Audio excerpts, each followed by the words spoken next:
Hello guys, welcome. कैसे हैं यार? बात करें आज के टाइम पे हर किसी का एक जरूरत होता है इन्वेस्टमेंट। कितना इन्वेस्टमेंट करे, क्या इन्वेस्टमेंट करे, चाहे वह बिजनेसमैन हो, एंटरप्रेन्योर हो या फिर हाउसवाइफ हो या स्टूडेंट्स हो। सोचते हैं कि सर हम कब से इन्वेस्टमेंट करना चालू कर दे, अपने इन्वेस्टमेंट को प्लान क्या करें, कैसा इन्वेस्टमेंट हमारा होना चाहिए। तो आज के वीडियो में मैं आपका बेसिकली कुछ कुछ इंपॉर्टेंट सवाल का जवाब देने वाला हूं और बहुत ज्यादा इंटरेस्टिंग भी होने वाला है। और आपके लिए यह वीडियो गारंटेड कहता हूं कि यार आपके लिए फायदेमंद है।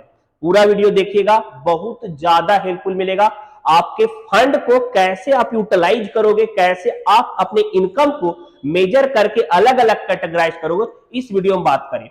बात करते हैं क्या होता है। सबसे पहले आप सोचते हो क्या चीज, अगर हम इन्वेस्टमेंट कर रहे हैं तो हमारा इन्वेस्टमेंट कितना होना चाहिए और किस एज से हम इन्वेस्टमेंट करना चालू कर दें। बहुत सारे स्टूडेंट्स के मन में यह भी सवाल होता है, यार अभी तो यार ज्वाइनिंग हुआ, इनकम आ रहा है, तो अभी यार इन्वेस्टमेंट क्या करूं, अभी अर्निंग करते हैं, लाइफ सर्वाइव करते हैं, जो अपने विलिंगनेस है उसको थोड़ा फुलफिल करने में खर्च करते हैं। यह प्रियोरिटी सभी के माइंड में आता है।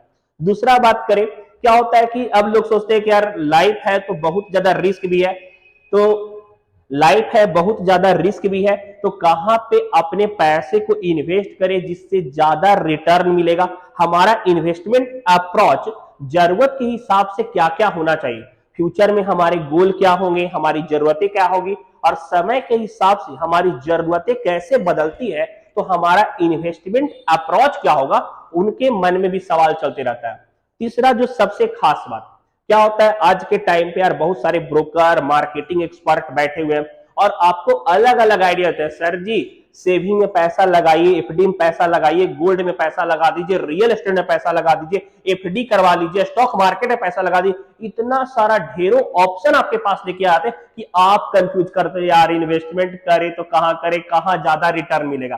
तो आज यह वीडियो देखने के बाद ना आपके माइंड से यह सारा डाउट क्लियर होगा। और बात करें इन्वेस्टमेंट पोर्टफोलियो के बारे में बात करने वाले हैं। नमस्कार दोस्तों, मैं प्रोफेसर के कुंदन और आज मैं आपसे बात करने वाला हूं इन्वेस्टमेंट पोर्टफोलियो के बारे में।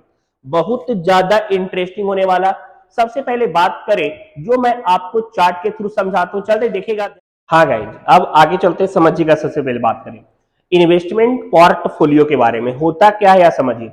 आप अपने डेली लाइफ में अर्निंग कर रहे हो, मंथली रेवेन्यू जनरेट कर रहे हो, तो यार आपकी जरूरतें भी आपको पता होगी कि आप कितना खर्च करते हो और आपका पैसा कितना बचता है, आप कितना पैसा सेव करते हो। तो यार अपने इनकम को और एक्सपेंस को, जो सामान आपके खर्चे हैं, यार बिलिंगनेस वैसा नहीं कि नहीं हमको गाड़ी चाहिए ही चाहिए, हमको ये चाहिए। आपके सामान्य खर्चे जो रेगुलर लाइफ में हो रहे हैं उसको करने के बाद आपका जो सेविंग बच रहा है, ठीक है, उस सेविंग को आप किस डायरेक्शन में लगा रहे हो, कैसे आप अपना एक इन्वेस्टमेंट चार्ट तैयार कर रहे हो। आपकी फ्यूचर की जरूरतें क्या होगी, क्या फ्यूचर में नीड्स होने वाले हैं, बच्चे को पढ़ाना है, अपने हेल्थ का ध्यान रखना है, वाइफ की डिमांड को पूरा करना है, तो बहुत सारी आपके जरूरतें होगी और उस जरूरतों के लिए आप सेविंग करते हो।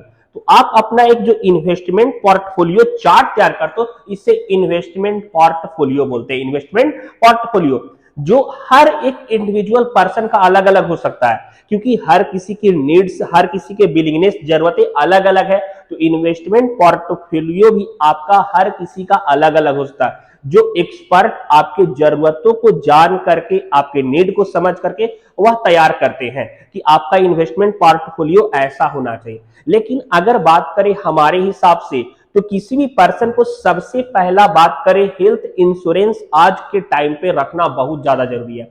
क्यों यार, लॉकडाउन ना इसका बहुत बड़ा एग्जाम्पल है। हम लोग देखे यार कि हेल्थ केसेस से बहुत सारे लोग जूझ रहे थे, बहुत सारे लोग हेल्थ एक इंश्योरेंस नहीं करवाए थे, जबकि यह एक मिनिमम कॉस्ट पे हो जाता है। और जरूरतों के समय आपके पास फंड नहीं था, आपने अपना पूरा सेविंग तोड़ दिया, बहुत सारे लोग अपने प्रॉपर्टी को बेच दिए। तो अगर आपके पास हेल्थ इंश्योरेंस होता है तो क्या करते हो ना कि वह आपके लाइफ को, आपके हेल्थ को सिक्योर करता है, जो आज के ड्यूरेशन में बहुत ज्यादा जरूरी है। जिसमें आप अपना इंडिविजुअल इंश्योरेंस रख सकते हो हेल्थ का, अपने पेरेंट का अलग रख सकते हो और किड्स का अलग रख सकते हो। यह अलग अलग रखने का कारण क्या है, देखिए बच्चे, यह एज पे डिपेंड करता है, यह होता है ना यार, एज पे डिपेंड करता है।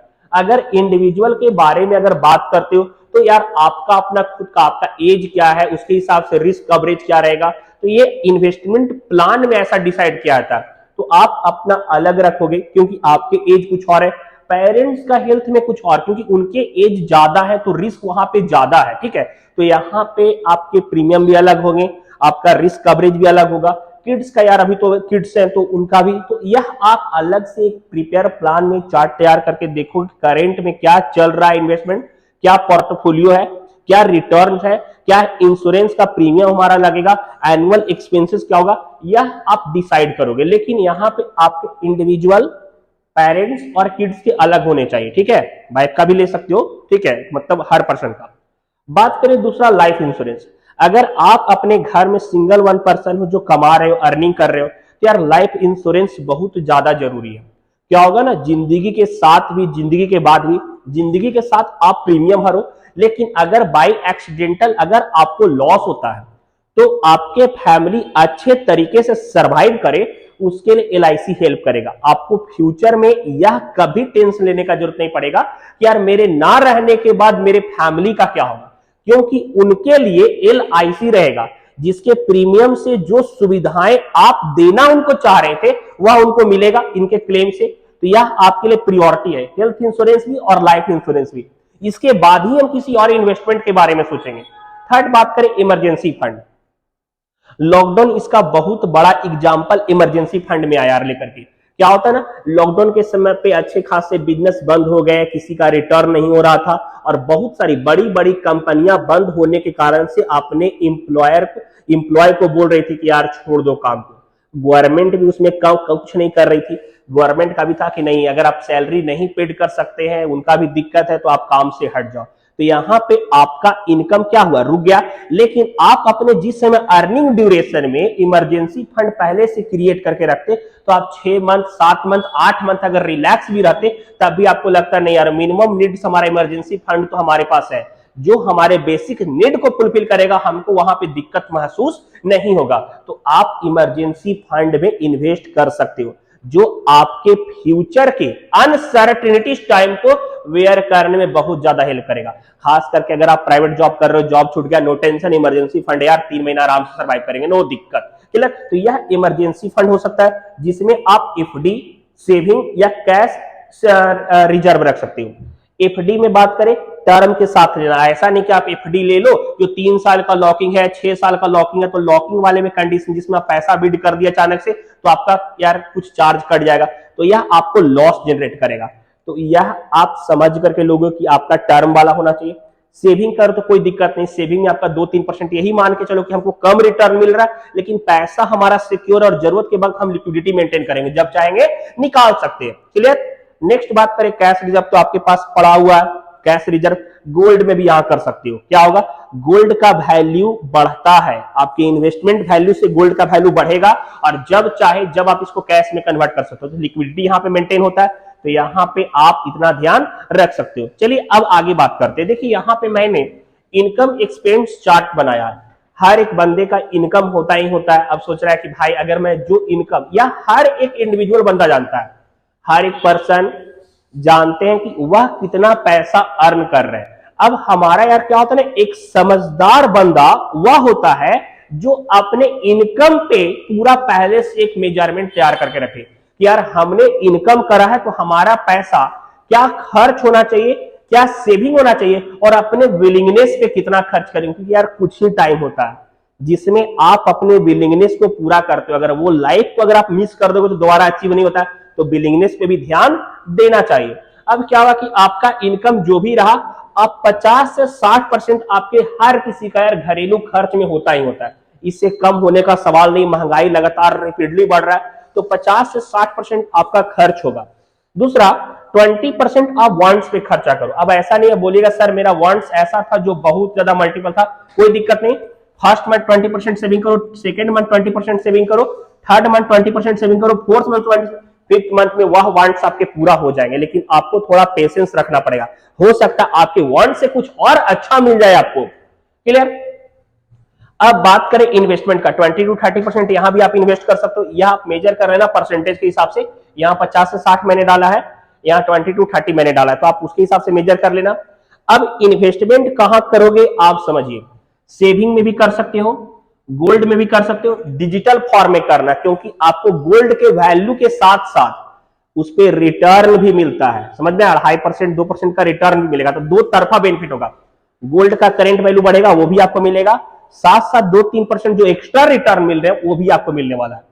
आप म्यूचुअल फंड में इन्वेस्ट कर सकते हो। म्यूचुअल फंड पे मैंने अलग पूरा वीडियो बनाया है कि आपका म्यूचुअल फंड क्या होता है, कितने टाइप का होता है, लॉकिंग वाला होता है, नॉन लॉकिंग होता है, रिटर्न कैसा रहेगा, कौन कौन सा म्यूचुअल फंड होता क्या है, यह मैं आपको वीडियो के लास्ट में एंड में डाल दूंगा। आई बटन पे मैं डाल दिया एक वीडियो, आप वहां भी वॉच कर सकते हो।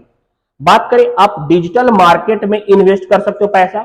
हाँ, रियल एस्टेट में देखिए यार, रियल एस्टेट में अगर आप यंगर हो, अगर आपने जस्ट अर्निंग चालू किया है और आप सोच रहे हो कि हम रियल मार्केट में घुस जाए, तो यार आप बेवकूफी कर रहे हो। क्यों? बहुत ज्यादा रिस्की है, पेशेंस रखना पड़ेगा, आपको ह्यूज फंड का जरूरत पड़ेगा जो रियल एस्टेट में जरूरत है। तो यहां आप पता है मतलब 40-45 के बाद सोचो कि यार पैसा कमा लिए, अर्निंग हो गया, अब रियल एस्टेट में घुस जाएंगे, कोई दिक्कत नहीं है यहां पे आपको, लेकिन स्टार्टिंग बिगिनर्स के लिए रियल एस्टेट नहीं है। गवर्नमेंट बॉन्ड आप परचेज कर सकते हो, क्रिप्टो करेंसीज में आप परचेज कर सकते हो। यह सारा इन्वेस्टमेंट का फॉर्म है जहां जहां आप अपने इन्वेस्टमेंट को लगा सकते हो। अब आपके मन में आ रहा होगा सर आपने यह नहीं बताया कि कौन सा हमारा ज्यादा रिटर्न देगा, कहां पे इन्वेस्टमेंट हमें करना चाहिए, और अभी हमने इनकम चालू किया है और हमारे पास कहां हम अपना पैसा लगा दे।